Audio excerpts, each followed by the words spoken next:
অবশেষে তারেক রহমানের মালয়েশিয়া এবং চীন সফর শেষ হয়েছে। এই সফর শেষে তিনি কি নিয়ে ফিরলেন বাংলাদেশে?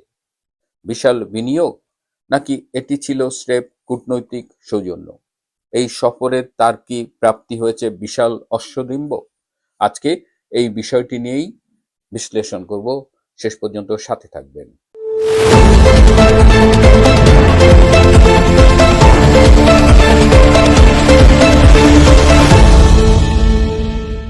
প্রিয় বন্ধুরা, প্রীতি, সালাম এবং শুভেচ্ছা নেবেন। বেশ ঢাকঢোল পিটিয়েই বাংলাদেশের প্রধানমন্ত্রীর বিদেশ সফর শুরু করলেন। প্রথমে তিনি গেলেন মালয়েশিয়ায়। মালয়েশিয়ার সফরটা ছিল অনেকটা সংক্ষিপ্ত। সেখানে মালয়েশিয়ার প্রধানমন্ত্রী তার ফেসবুক পেজে আমাদের প্রধানমন্ত্রীকে নিয়ে একটি স্ট্যাটাস দিয়েছেন, সেখানে হাবিবের একটি গান বাজিয়েছেন। এটিই ছিল মূলত মালয়েশিয়া সফরে আমাদের প্রধান প্রাপ্তি। যে আশায় আমাদের যাওয়া হয়েছিল যে মালয়েশিয়ার শ্রম বাজার উন্মুক্ত হবে, বাংলাদেশ থেকে ম্যানপাওয়ার এক্সপোর্ট করা যাবে, সেই বিষয়ে কোনো ডেভেলপমেন্ট নেই। মালয়েশিয়া সরকারের পক্ষ থেকে বাজার খুলে দেওয়া হয়নি। সুতরাং যে মূল উদ্দেশ্যে যাওয়া হয়েছিল সেটি আসলে অর্জিত হয়নি বলা যায়। কিন্তু এই সফরের মূল দৃষ্টি ছিল আমাদের সবার চীন সফর উপলক্ষে। চীনে তিনি 22 তারিখ থেকে 26 তারিখ পর্যন্ত ছিলেন। গতকাল বাংলাদেশে ফিরেছেন। তিনি মূলত ওয়ার্ল্ড ইকোনমিক ফোরামের যে ডাভোস সামার যে সেমিনার ছিল সেখানে অংশগ্রহণ করেছেন। সেই সেমিনার থেকে অবশ্য পাওয়ার তেমন কিছু ছিল না। এর আগে সুইজারল্যান্ডে ডক্টর ইনুস গিয়েছিলেন, 43টা মিটিং করেছেন একদিন, অসংখ্য মিডিয়ায় সাক্ষাৎকার দিয়েছেন। তিনিও ঘোড়ার ডিম নিয়ে ফিরেছিলেন। যাই হোক, এই চীন সফরে তারেক রহমানের সবচেয়ে বড় অর্জন হলো যে প্রতিদিন তার উপদেষ্টা এবং প্রধানমন্ত্রীর কার্যালয়ের মুখপাত্র মিস্টার মাহাদি আমিন তিনি প্রেস কনফারেন্স করতেন। তারেক রহমানের এই সফর কাভার করতে যেসব বাংলাদেশি সাংবাদিক গিয়েছেন তাদের নিয়ে তিনি প্রেস কনফারেন্স করতেন, প্রতিদিনের আপডেট দিতেন। তো একদিনের আপডেট শোনার সৌভাগ্য হয়েছে। তো সেই আপডেট শুনে যেটা মনে হয়েছে যে এই সফরের সবচেয়ে বড় সাফল্য হলো যে তিনি চীনের 3জন শীর্ষ পর্যায়ের নেতা বলি বা একেবারে চীনের প্রেসিডেন্ট, প্রধানমন্ত্রীর সমপর্যায়ের প্রিমিয়ার এবং স্পিকার সমপর্যায়ের এই 3জনের সাথেই তিনি মিটিং করেছেন। তারেক রহমানের এই সফরটি ছিল মূলত চীনের যে প্রিমিয়ার লি কিয়াং তার আমন্ত্রণে। শি জিনপিং ভীষণ ব্যস্ত সময় কাটাচ্ছেন।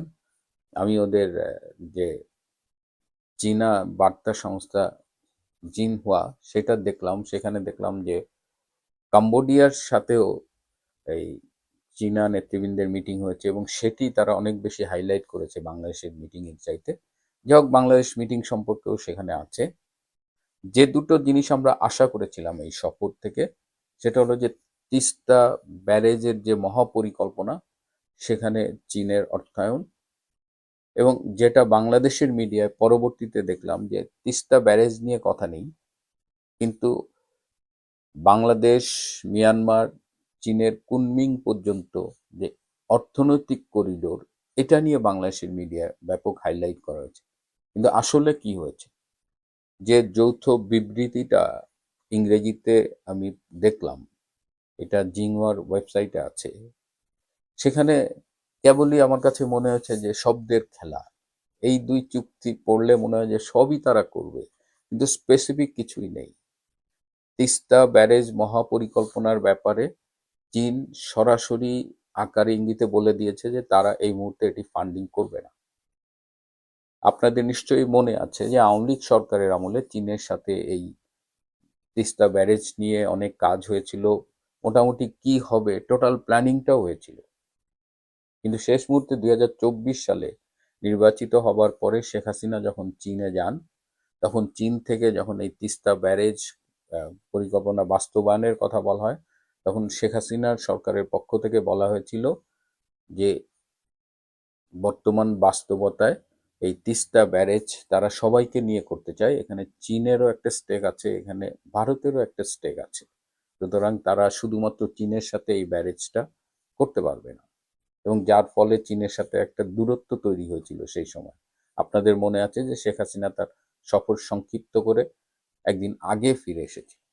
কিন্তু আজকে চীন এই তিস্তা ব্যারেজ করবে কিনা, চীনের কাছে যখন সাহায্য চাইছে বাংলাদেশ সরকার, তখন চীন খুব স্পষ্টভাবে না বলে দিয়েছে। কারণ চীন এই মুহূর্তে ভারতের সাথে সম্পর্ক উন্নয়নে অধিক মনোযোগী। তারা ভারতকে কোনো কারণে চটাতে চায় না, এবং তিস্তা ব্যারেজটা এমন একটা ইস্যু যেখানে যদি শুধুমাত্র ভারত করে তাহলে চীন রুষ্ট হবে, শুধুমাত্র চীন করলে ভারত রুষ্ট হবে। সেইখানে একটা মিউচুয়াল আন্ডারস্ট্যান্ডিং খুব জরুরি। এবং বিশ্ব বাস্তবতায় আমি বারবার বলছি যে আরআইসি কিন্তু এখন একটা বাস্তবতা একদম।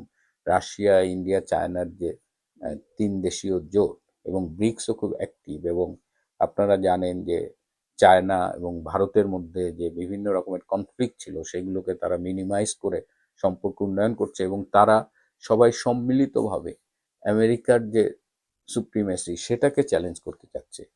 তো সেই জায়গা থেকে চীন কখনোই বাংলাদেশের জন্য এই ঝুঁকি নেবে না যে তারা ভারতকে রুষ্ট করবে বা বিশ্ব রাজনীতির যে বর্তমান যে গতি প্রকৃতি সেটিকে ব্যাহত করবে। সুতরাং তিস্তা ব্যারেজ বাদ। এখন রইল অর্থনৈতিক করিডোর মিয়ানমার হয়ে চায়না পর্যন্ত বাংলাদেশ। এই করিডোর নিয়ে তো বাংলাদেশে কম জল ঘোলা হলো না। এখন এই মিয়ানমার কে কেন্দ্র করে ভারতের স্টেক আছে, রাশিয়ার স্টেক আছে, চায়নার স্টেক আছে, এখন আমেরিকাও তার স্টেক চায়, এই রিয়ার আর্থ মিনারেলের ভাগ চায়। তো এইখানে বাংলাদেশ থেকে চীন পর্যন্ত এই করিডোর কে করবে, এই বিনিয়োগটা কে করবে? যদিও চায়না বলেছে তাদের যে বেল্ট অ্যান্ড রোড ইনিশিয়েটিভ তারা সেটা এগিয়ে নিয়ে যাবে, কিন্তু এই যে ইকোনমিক করিডোরের কথা বলেছে, এই বিনিয়োগে এই মুহূর্তে চায়না প্রস্তুত নয়।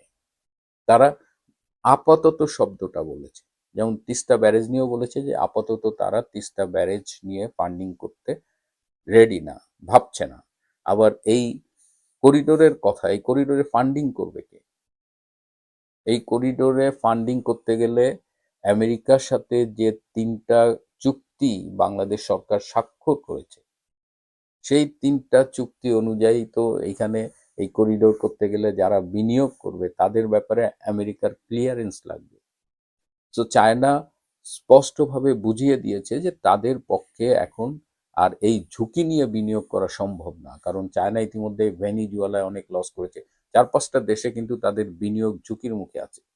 সুতরাং আমেরিকার সাথে এই চুক্তি করে আবার চায়নার বিনিয়োগ আশা করা, এটা মনে হয় যে এই মুহূর্তে একটু বেশি হয়ে যায়, বিশেষ করে এই ইকোনমিক করিডোরের জন্য। তবে এই সফরে একটা ইন্টারেস্টিং বিষয় ছিল যে ওই যে বাটপার আশিক চৌধুরী নামের এক বাটপার, যার ইংরেজিতে প্রেজেন্টেশন দেখে বাঙালি জাতি একেবারে হুমড়ি খেয়ে পড়ে। কিন্তু আমি আমার এই সামান্য জীবনে, আমি তো মাস্টারি করেছি পৃথিবীর, আমি অসংখ্য কনফারেন্স অ্যাটেন্ড করেছি, সোজা কথা। তা আমার কাছে কখনোই মনে হয়নি যে আশিকের প্রেজেন্টেশন আহামরি কিছু। তো তার প্রেজেন্টেশনে এমন ভাব যে পুরা চীনের বিনিয়োগকারী ব্যবসায়ীরা সবাই বোধহয় বাংলাদেশে এসে ঝাঁপায় পড়বে। যাই হোক, প্রধানমন্ত্রী ফিরেছেন, তার চালা চামুন্ডরা বাঙ্গু মিডিয়া নানানভাবে এটা হাইলাইট করার চেষ্টা করছেন, কিন্তু বাস্তবতা হলো যে বিশাল এক অশ্বডিম্ব নিয়ে ফিরেছেন তারেক রহমান। এক কথায় বলা যায় তার চীন সফর লক্ষ্য অর্জনে ব্যর্থ হয়েছে। এবছর চীনা কমিউনিস্ট পার্টির 105 বছর পূর্তি হলো। সেই পূর্তি উপলক্ষে বাংলাদেশ সরকারের পক্ষ থেকে চীনা কমিউনিস্ট পার্টিকে অভিনন্দন জানানো হয়েছে। প্রিয় বন্ধুরা, আজ এ পর্যন্তই। ভালো থাকবেন, সুস্থ থাকবেন, তার চেয়েও জরুরি হলো নিরাপদে থাকবেন। সবাইকে অনেক ধন্যবাদ।